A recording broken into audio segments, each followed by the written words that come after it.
Subscribe कीजिए हमारे channel को और बेल आइकन को दबाइए हमारी लेटेस्ट वीडियो सबसे पहले देखने के लिए। राधे राधे।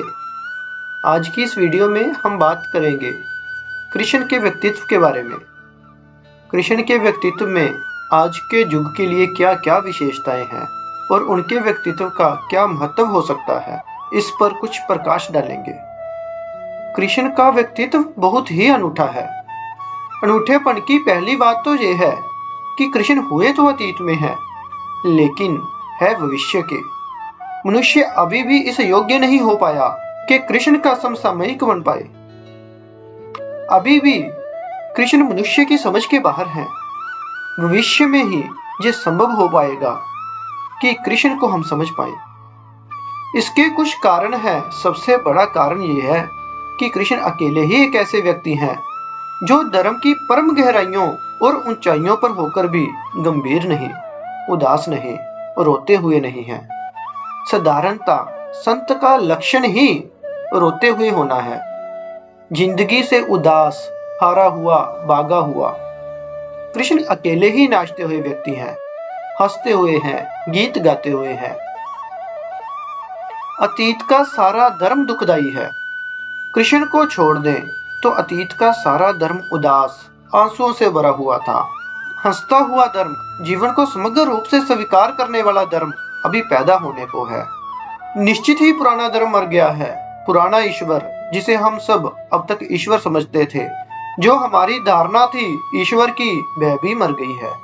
जीसस के संबंध में कहा जाता है कि वह कभी हंसे नहीं। शायद जीसस का जो उदास व्यक्तित्व और सूली पर लटका हुआ उनका शरीर ही हम दुखचित लोगों को बहुत आकर्षण का कारण बन गया हो।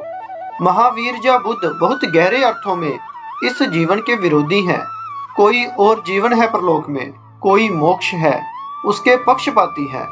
समस्त धर्मों ने दो हिस्से कर रखे हैं जीवन के, एक वह जो स्वीकार योग्य है और एक वह जो इनकार के योग्य है। कृष्ण अकेले हैं जो समग्र जीवन को पूरा ही स्वीकार कर लेते हैं। जीवन की समग्रता की स्वीकृति उनके व्यक्तित्व में फलित हुई है। इसलिए इस देश ने और सभी अवतारों को आंशिक अवतार कहा है, सिर्फ कृष्ण को ही पूर्ण अवतार कहा है। राम भी अंश ही है परमात्मा के, लेकिन कृष्ण पूरे ही परमात्मा है। और ये कहने का, ये सोचने का, ऐसा समझने का कारण है, और वह कारण ये है कि कृष्ण ने सभी कुछ आत्मसात कर लिया है। अल्बर्ट श्वीत्जर ने भारतीय धर्मों की आलोचना में एक बड़ी कीमत की बात कही, और वह यह है कि भारत का धर्म जीवन निषेधक, लाइफ नेगेटिव है। ये बात बहुत दूर तक सच है यदि कृष्ण को बुला दिया जाए, और यदि कृष्ण को भी विचार में लिया जाए तो ये बात एकदम ही गलत हो जाती है। और श्वीत्जर यदि कृष्ण को समझते तो ऐसी बात ना कह पाते। लेकिन कृष्ण की कोई व्यापक छाया भी हमारे चित्त पर नहीं पड़ी। वह अकेले दुख के महासागर में नाचते हुए एक छोटे से द्वीप हैं, या ऐसा हम समझे कि उदास और निषेध और दमन और निंदा के बड़े मरुस्थल में एक बहुत छोटे से नाचते हुए मरुदान है। वह हमारे पूरे जीवन की धारा को नहीं प्रभावित कर पाए। हम ही इस योग्य ना थे, हम उन्हें आत्मसात ना कर गए। मनुष्य का मन अब तक तोड़कर सोचता रहा है, द्वंद करके सोचता रहा है। शरीर को इनकार करना है, आत्मा को स्वीकार करना है तो आत्मा और शरीर को लड़ा देना है। परलोक को स्वीकार करना है, इहलोक को इनकार करना है तो इहलोक और परलोक को लड़ा देना है। यदि हम शरीर का इनकार करेंगे तो जीवन उदास हो जाएगा, क्योंकि जीवन के सारे रस स्रोत और सारा स्वास्थ्य और जीवन का सारा संगीत और सारी संवेदनाएं शरीर से ही आ रही हैं। शरीर को जो धर्म इनकार कर देगा वह पीतवर्ण हो जाएगा, रक्त शून्य हो जाएगा, उस पर से लाली खो जाएगी। वह पीले पत्ते की तरह सूखा हुआ धर्म होगा। उस धर्म की मान्यता भी जिनके मन में गहरी बैठेगी, वह भी पीले पत्तों की तरह गिरने की तैयारी में संलग्न, मरने के लिए उत्सुक तैयार हो जाएंगे। कृष्ण अकेले हैं जो शरीर को उसकी समस्तता में स्वीकार कर लेते हैं, उसकी टोटलिटी में स्वीकार कर लेते हैं। ये एक आयाम में नहीं, सभी आयाम में सच है। जिसके बाबत ये कहा जाता है कि वह जन्म लेते से ही हंसा। सभी बच्चे रोते हैं, एक बच्चा सिर्फ मनुष्य जाति के इतिहास में जन्म लेकर हंसा है। ये सूचक है इस बात का कि अभी हंसती हुई मनुष्यता पैदा नहीं हो पाई। और कृष्ण तो हंसती हुई मनुष्यता को स्वीकार हो सकते हैं, इसलिए कृष्ण का बहुत भविष्य है। फिर फ्राइड पूर्व धर्म की जो दुनिया थी वह फ्राइड पश्चात नहीं हो पाई। एक बड़ी क्रांति घटित हो गई और एक बड़ी दरार पड़ गई मनुष्य की चेतना में। हम जहां थे फ्राइड से पहले, अब हम वहीं कभी भी नहीं हो सकेंगे। एक नया शिखर छू लिया गया है और एक नई समझ पैदा हो गई है। पुराना धर्म सिखाता था आदमी का दमन और सेपरेशन, काम है, क्रोध है, लोभ है, मोह है, सभी को दबाना है और नष्ट कर देना है, और तभी आत्मा उपलब्ध होगी, तभी परमात्मा उपलब्ध होगा। ये लड़ाई बहुत लंबी चली। इस लड़ाई के हजारों साल के इतिहास में भी मुश्किल से 10-5 लोग हैं जिनको हम कह पाए कि उन्होंने परमात्मा को पा लिया। एक अर्थ में ये लड़ाई सफल नहीं हुई, क्योंकि अरबों खरबों लोग बिना परमात्मा को पाए मरे हैं। जरूर कहीं ना कहीं कोई बुनियादी भूल थी। ये ऐसा ही है जैसा कि कोई माली 50,000 पौधे लगाए और एक पौधे में फूल आ जाए, और फिर भी हम उस माली के शास्त्र को मानते चले जाएं और हम कहें कि देखो एक पौधे में फूल आ गया, और इस बात का ख्याल ही भूल जाएं कि 50 करोड़ पौधों में अगर एक के पौधे में फूल आते हैं तो ये माली की वजह से ना आया होगा, ये माली से किसी तरह बच गया होगा, इसीलिए आ गया। क्योंकि माली का प्रमाण तो बाकी 50 करोड़ पौधे हैं जिनमें फूल नहीं आए, पत्ते नहीं लगे, सूखे ठूंठ रहे हैं।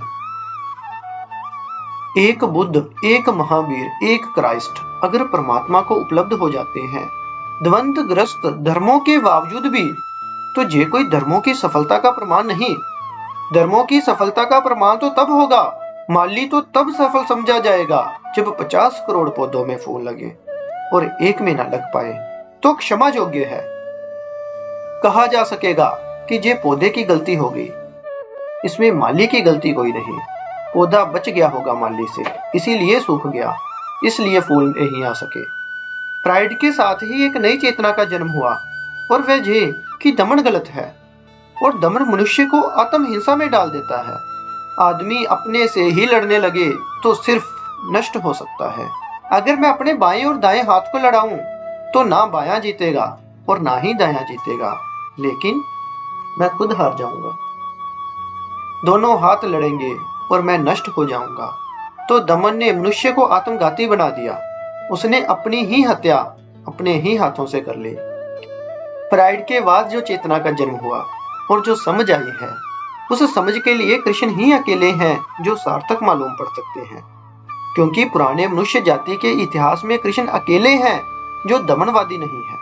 वह जीवन के सब रंगों को स्वीकार कर लिए हैं। वह प्रेम से भागते नहीं, वह पुरुष होकर स्त्री से पलायन नहीं करते, वह परमात्मा को अनुभव करते हुए युद्ध से विमुख नहीं होते, वह करुणा और प्रेम से भरे होते हुए भी युद्ध में लड़ने की सामर्थ्य रखते हैं। अहिंसक चित्त है उनका, फिर भी हिंसा के ठेठ दावानल में उतर जाते हैं। अमृत की स्वीकृति है उन्हें, लेकिन जहर से कोई भय नहीं है। और सच तो यह है कि जिसे भी अमृत का पता चल गया उसे जहर का भय मिट जाना ही चाहिए, क्योंकि ऐसा अमृत ही क्या जो जहर से फिर डरता चला जाए। और जिसे अहिंसा का सूत्र मिल गया उसे हिंसा का भय मिट जाना चाहिए।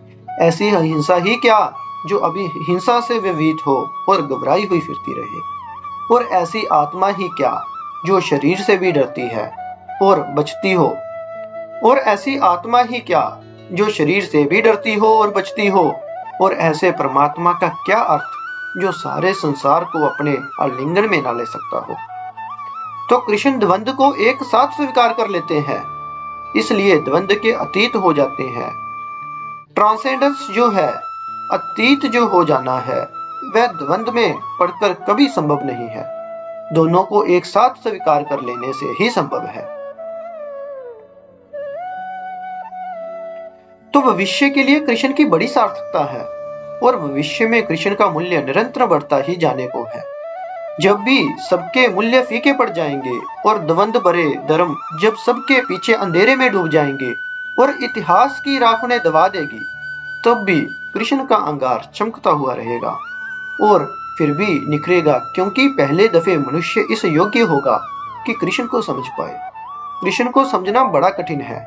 आसान है ये बात समझना कि एक आदमी संसार को छोड़कर चला जाए और शांत हो जाए। कठिन है इस बात को समझना कि संसार के संघर्ष में बीच में खड़ा होकर और फिर भी शांत है। आसान है ये बात समझनी कि एक आदमी विरक्त हो जाए, आसक्ति के संबंध तोड़कर भाग जाए और उसमें एक पवित्रता का जन्म हो जाए। लेकिन कठिन है ये बात समझनी, जीवन के सारे उपद्रव में अड़िग, जीवन के सारे धूल दमवास कोहरे और आंधियों में खड़ा हुआ दिया हिलता ना हो, उसकी लो कांपती ना हो। कठिन है ये समझना, इसलिए कृष्ण को समझना बहुत कठिन है। निकटतम जो कृष्ण के थे वह भी नहीं समझ सकते थे। लेकिन पहली दफा एक महान प्रयोग हुआ। पहली दफा आदमी ने अपनी शक्ति का पूरा परीक्षण कृष्ण में किया। ऐसा परीक्षण कि संबंधों में रहते हुए भी असंग रहा जा सके और युद्ध के क्षण में भी करुणा ना मिटे और हिंसा की तलवार हाथ में हो तो भी प्रेम का दिया मन से ना बुझे। इसलिए कृष्ण को जिन्होंने भी पूजा है, जिन्होंने कृष्ण की आराधना भी की है, उन्होंने भी कृष्ण के टुकड़े टुकड़े करके किया है। सूरदास के कृष्ण कभी बच्चे से बड़े नहीं हो पाते। बड़े कृष्ण के साथ खतरा है। सूरदास बर्दाश्त नहीं कर सकेंगे, क्योंकि बाल कृष्ण अगर गांव की स्त्रियों को छेड़ाता है तो हमें बहुत कठिनाई नहीं, लेकिन युवा कृष्ण जब गांव की स्त्रियों को छेड़ देगा तो फिर मुश्किल हो जाएगा। फिर हमें समझना बहुत मुश्किल हो जाएगा, क्योंकि हम अपने ही तल पर समझ सकते हैं। हमारे अपने तल के अतिरिक्त समझने का हमारे पास कोई भी उपाय नहीं। जो कोई है जो कृष्ण के एक रूप को चुन लेगा, कोई है जो कृष्ण के दूसरे रूप को चुन लेगा। गीता को प्रेम करने वाले भागवत की उपेक्षा कर जाएंगे, क्योंकि भागवत का कृष्ण और ही है। भागवत को प्रेम करने वाले गीता की चर्चा में ना पड़ेंगे, क्योंकि कहाँ राग रंग और कहाँ रास, कहाँ युद्ध का मैदान, उनके बीच कोई तालमेल नहीं। शायद कृष्ण से बड़े विरोध को एक साथ पी लेने वाला कोई व्यक्तित्व ही नहीं है। इसलिए कृष्ण की एक एक शक्ल को लोगों ने पकड़ लिया। जो जिसे प्रीतिकर लगी उसने शांत लिया, बाकी शक्ल को उसने इनकार दिया। गांधी गीता को माता कहते हैं, लेकिन गीता को आत्मसत्ता नहीं कर सके, क्योंकि गांधी की अहिंसा युद्ध की संभावनाओं को कहां रखेगी। तो गांधी उपाय खोजते हैं। वे कहते हैं कि ये जो युद्ध है ये सिर्फ रूपक है, ये कभी हुआ ही नहीं। ये मनुष्य के भीतर अच्छाई और बुराई की लड़ाई है। ये जो कुरुक्षेत्र है ये कहीं कोई बाहर के युद्ध का मैदान नहीं। और ऐसा नहीं कि कृष्ण ने कहीं अर्जुन को किसी बाहर के युद्ध से लड़ाया हो। ये तो भीतर के युद्ध की रूपक कथा है। ये एक पैरेबल है, ये एक कहानी है, ये प्रतीक है। गांधी को कठिनाई है, क्योंकि गांधी का जैसा मन है उसमें तो अर्जुन ही ठीक मालूम पड़ेगा। अर्जुन के मन में बड़ी अहिंसा का उदय है। वह युद्ध छोड़कर भाग जाने को तैयार है। वह कहता है कि अपने को मारने का फायदा क्या, और वह कहता है इतनी अहिंसा करके धन पाकर भी, यश पाकर भी, राज्य पाकर भी मैं क्या करूंगा। इससे तो बेहतर है कि मैं सब छोड़कर भिखमंगा हो जाऊं। इससे तो बेहतर है कि मैं भाग जाऊं, सारे दुख वर्ण कर लूं, लेकिन हिंसा में ना पड़ूं। इससे मेरा मन बड़ा कांपता है। इतनी हिंसा अशुभ है।